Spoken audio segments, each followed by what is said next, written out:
Okay, the program I'm going to show you now is STANJAN, and I'll be sending all the STANJAN files and instructions for using STANJAN to Shashank, and he'll be posting this all on the Moodle site.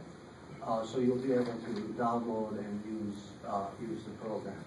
So let's go into STANJAN and do the problem I just did. So we basically are using STANJAN. The difference between STANJAN here and STANJAN C is STANJAN C can do more species, but for what we're doing, either one works. So let's just do STANJAN. And now... STANJAN C, would you have to run that on like a Linux? Pardon me? How would you run STANJAN C if you wanted to? Well, you run STANJAN C exactly the way you run STANJAN. But right now, I see I have a theme.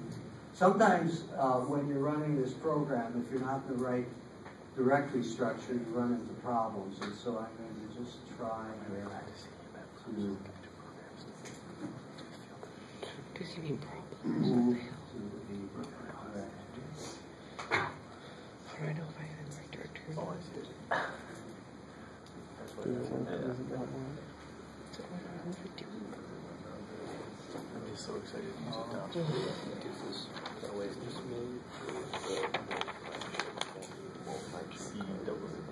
okay. So again, we looked at this. We looked at this last time, just for doing adiabatic flame temperature. Now I want to show you what we do for doing a complete fuel air cycle. And in those notes I just referred to, we give you a sample script doing exactly what I'm doing here. So you're basically given step-by-step information. So basically the first thing is we do is give the data file, which is called com.sud. There's also a couple other files. There's something called alcohol.sud and then gasoline.sud. You know, it's the alcohol file has some ethanol and ethanol in it. And the gasoline has C8H18. But for methane, this is fine. So yes, this is the file I want. And I start out the program with reactants. So now I'm getting state 1, and it's going to be CH4, O2, N2, and we go on a second phase, 1, 2, and 7.52. Put that up on the board. No. We're starting with 1 atmosphere, 300K. No. You'll probably want to save the output in a file because it's just a convenient way of keeping track of the state. So you're going to need the internal energy of this state, the specific volume of this state when you do your performance calculations. So anyway, there's state 1. And so now we want to go ahead and compress. And so what you do, you change the setup, yes, and you say select different species. And now, once I've got the initial state 1, I want to be able to ultimately have chemical reactions. You can't have chemical reactions if you just say it's reactants. So you have to tell it, now it's become products. And so now we make the products. And again, we've got the same species, CH4, O2, and N2. And it'll remember the atomic ratios here, so just give it that.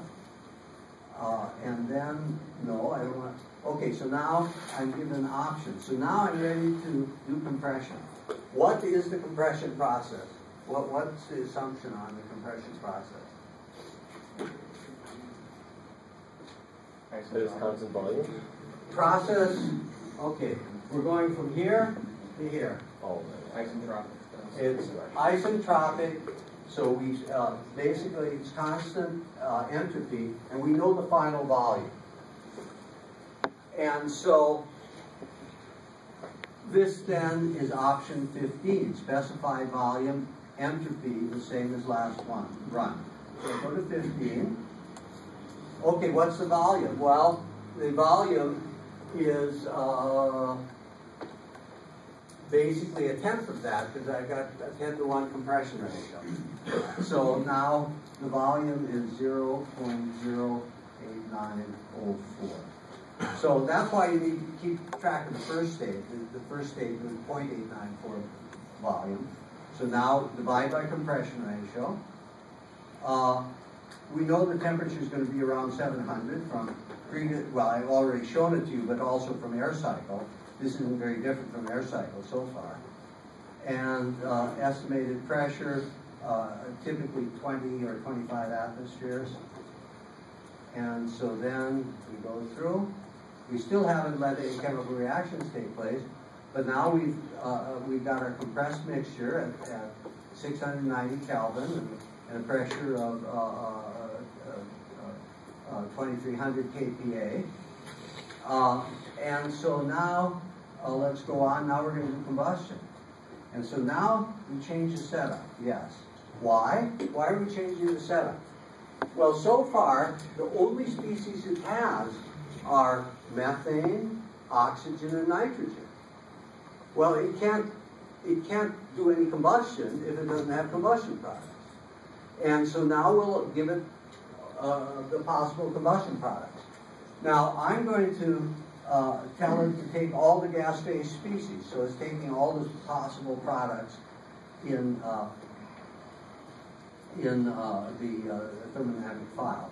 So I go to option 2, and then again, we stay with products, and now I hit star, use star for all gas phase species. Okay, and I don't have a second phase. No. Okay, so now I'm doing this process, 2, 3. So which process is that on this table?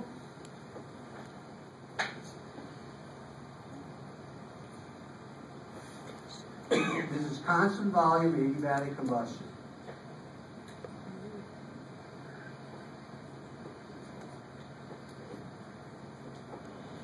How about 12? Volume and internal energy, the same as the last one. So let's do 12. And we know it gets pretty hot.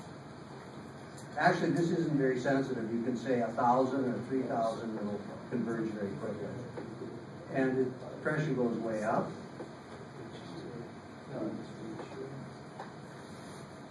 Okay, and so now you see you've got all these species formed. Your CO2, which we talked about, your H2O, etc. So again, what does it give you? It gives you mole fraction in the phase, mole fraction in the mixture. They're the same. We have only one phase. And then mass fraction in the mixture, and then number of moles. And so that's what it gives. Now here's our temperature, our pressure, etc. So now we've burned it. Yes? So I have something that I'm not understanding. Maybe it's really basic, but in the combustion phase, 2 to 3, how is the internal energy the same when you're releasing all that energy? Basically,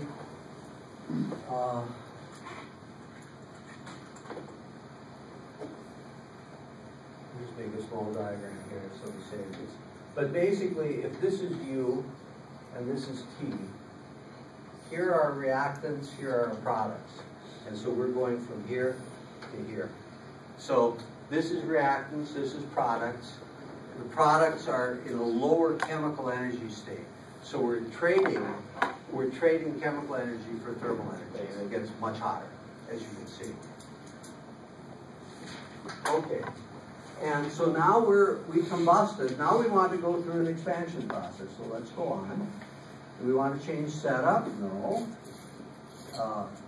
And now, what process? We're going now 3, 4. 15. So that's specified B, entropy the same as last run. Isentropic expansion. We now expand it back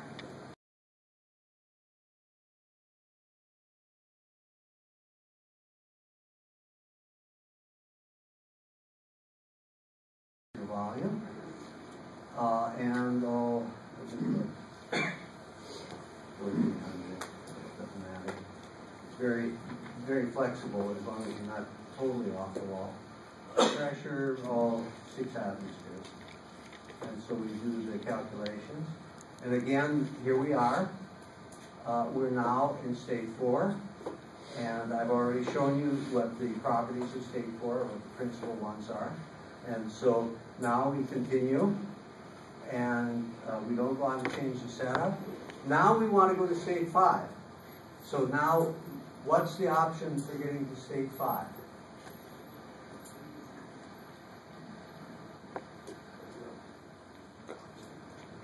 We assume it's isentropic expansion of what's remaining in the cylinder.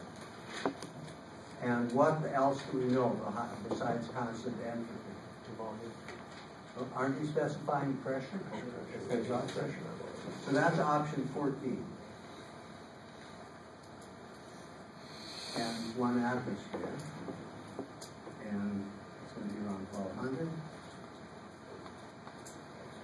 And here we are. And so that's a cycle. And I've already given you the states involved in this cycle. And so this is what we call the first iteration. But this assumed we had the cylinder filled with fuel-air mixture. But in reality, of course, we don't. We have 1 clearance volume of residual and 1 displacement volume of fresh charge. But we didn't, until we did this, we had no idea what the residual looked like. And so now we've got an idea for state 5, we've got a first approximation of what the state of the residual is. And now we're going to mix that with fresh charge, and we're going to start over again and go through the cycle. Now the good thing about this kind of cycle calculation is it converges very quickly. Really, if you just start out with pure fresh charge, you do a calculation, and then you take the residual from the first cycle and you put it into the next cycle, you go through the calculation, it'll be very close to the next calculation if you take the residual from the second cycle. So you only have to do a 2-step process. I think that's a good time to stop. Any last minute questions? First exam is next Thursday.